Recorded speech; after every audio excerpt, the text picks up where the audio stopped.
right, so let's talk about, we talked about network marketing. We understand why the timing is so amazing right now, why this crisis has created this huge opportunity for us. Now, let's talk about why travel. I mean, there's other companies that sell other products. Why is it travel? Well, what a lot of people mistakenly believe is they believe when it comes to creating some big success story in business, the best way to do it is to invent something brand new, something no one's ever heard of before, okay, like the cell phone or the fax machine, something that's new.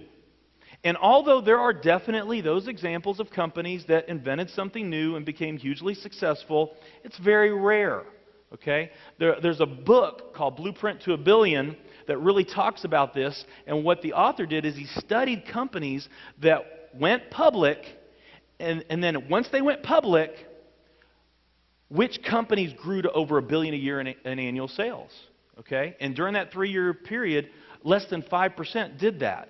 So less than 5% of the companies go public become that. So let's talk about what are the similarities. And the author says it's not inventing a new product, okay? What it really has allowed most of those companies to become huge is what they did is they entered a space and offered a product or a service in an industry that was already existing, that was already very large, okay? That was key, that it's a large industry, and what they would do is they would do something just a little bit different, and by doing something just a little bit different, they were able to carve a small piece of a big pie, and a small piece of a big pie would allow them to become $1 billion success story. And that, a lot of you know, my favorite example of this is Starbucks. Okay, Starbucks is a great example. Did Starbucks invent coffee? It's kind of a crazy question, right? No, they didn't invent coffee.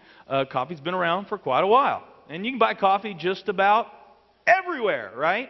Coffee is a massive industry around the world. $100 billion a year is spent on coffee. It's a massive industry. Was Starbucks successful? What did they do?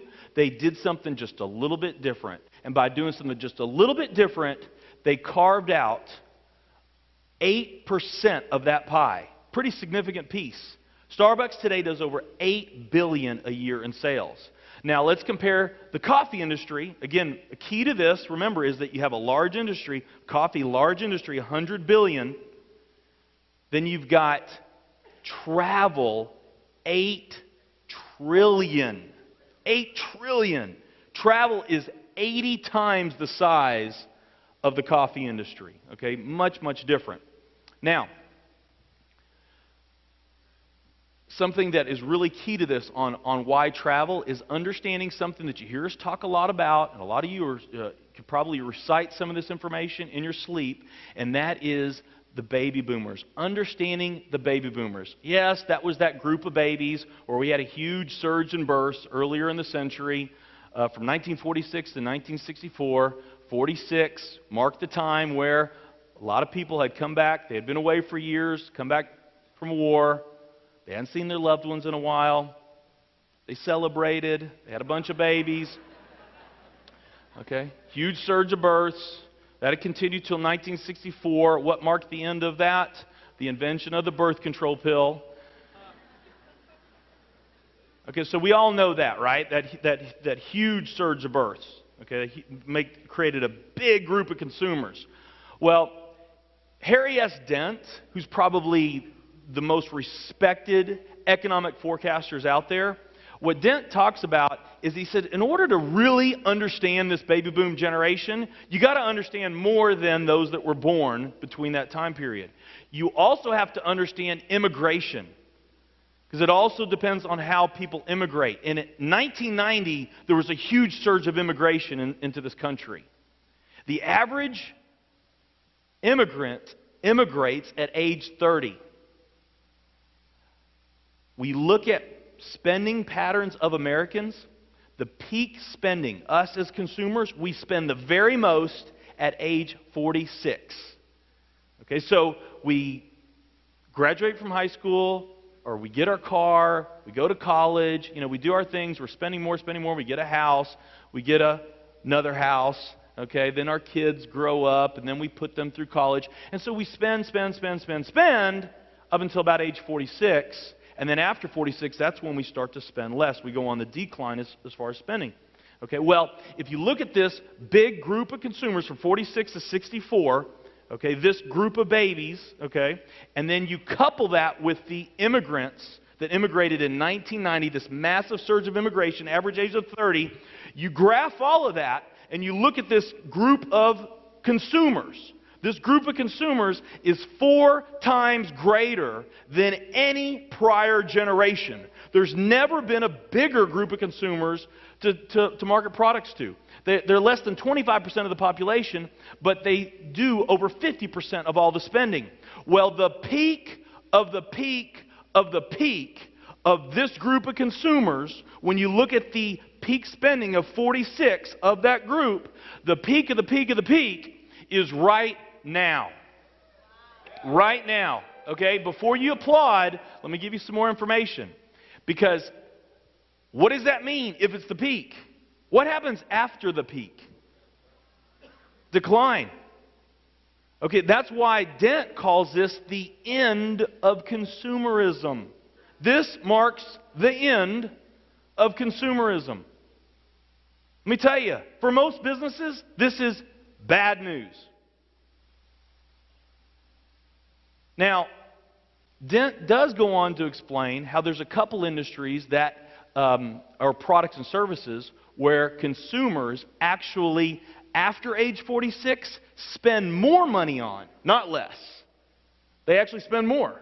Would you be interested to know which those are? Okay? The first one he talks about is healthcare. Right, it's kind of obvious, right? And then the other is leisure travel. Okay?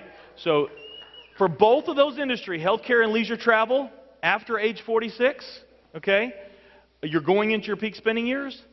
That means that spending for this group is going to continue. We're just now entering those peak spending years, and that growth is going to continue over the next 18 to 20 years. Okay, can you say cha-ching? So, this is fantastic news for healthcare and leisure travel. And so, if you are looking for that right network marketing company, and you want to capitalize on the biggest trend in history, the biggest generation of consumers that you could market products to, no bigger one to market products to, then you're trying to find a network marketing company, you've got a couple different products that you can choose from. One, nutrition, because that falls right in well with healthcare, would you all agree? And the other is travel. Healthcare or travel. Okay, now, nutrition, the nutrition industry, talk about how big that pie is, it's much bigger than coffee. It's $228 billion. $228 billion is spent on nutrition. Travel, $8 trillion. Okay? 226 to 8 trillion. Now, here's what's really exciting about this. About half of the network marketing companies are nutrition network marketing companies. So that's about 2,000 nutrition network marketing companies all around the world. They're all competing for that same $226 billion pie. Okay, so $228 billion. So $228 billion, if all companies in each industry, the 228 nutrition, the 8 trillion travel, if all companies in the nutrition industry were the same size and all travel companies in the travel industry were the same size, there would be room for $228 billion nutrition network marketing companies. That's how much room there would be in that industry.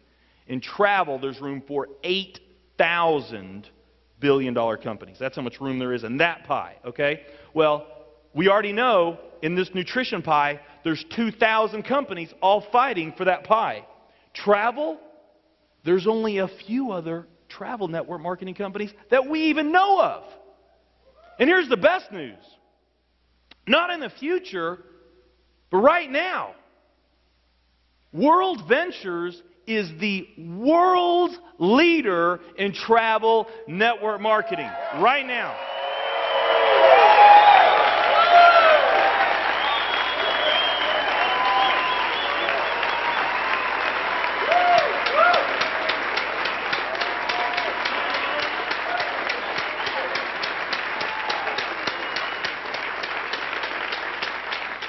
there's another aspect of travel that's really important that you understand, especially if you're new to network marketing. The most important dynamic that allows network marketing to be the powerful vehicle that it is, because we all know that it's the power of the duplication. That's what creates the magic. That's how the social networking companies are growing so fast, and that's why network marketing is such a powerful distribution model. It's all in the duplication. Okay? Prepaid Legal.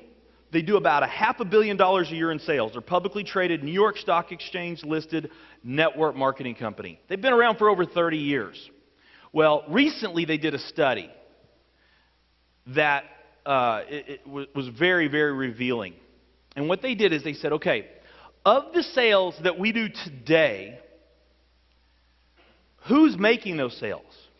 And what they found, of the sales that they do today, 70 to 80% of the sales that they do today come from their sales reps that have been with the company for 12 months or less.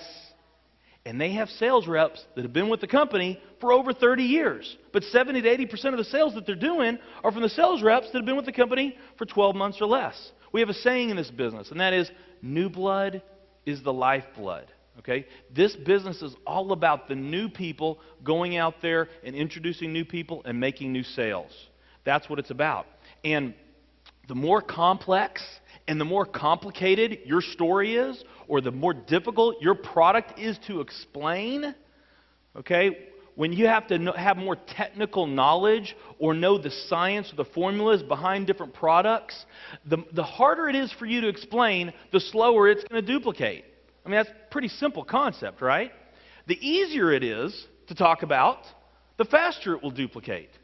And the thing that slows network marketing companies down from growing more than anything else is the apprehension that a brand new person has. Most people get into network marketing, they don't have a sales background.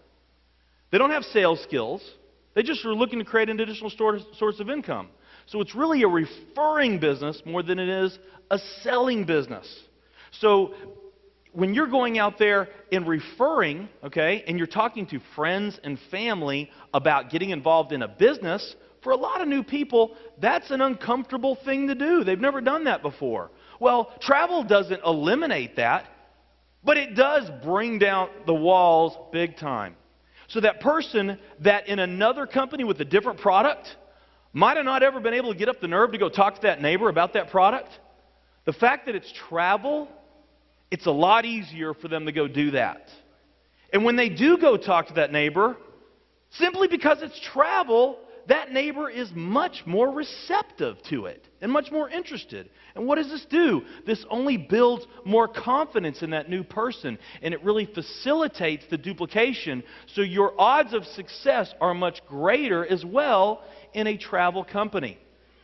Okay, so it's really exciting. There are so many other reasons why travel is the ultimate product to market network marketing. Okay, too many for me to explain in this session, but I think we've done a pretty good job here.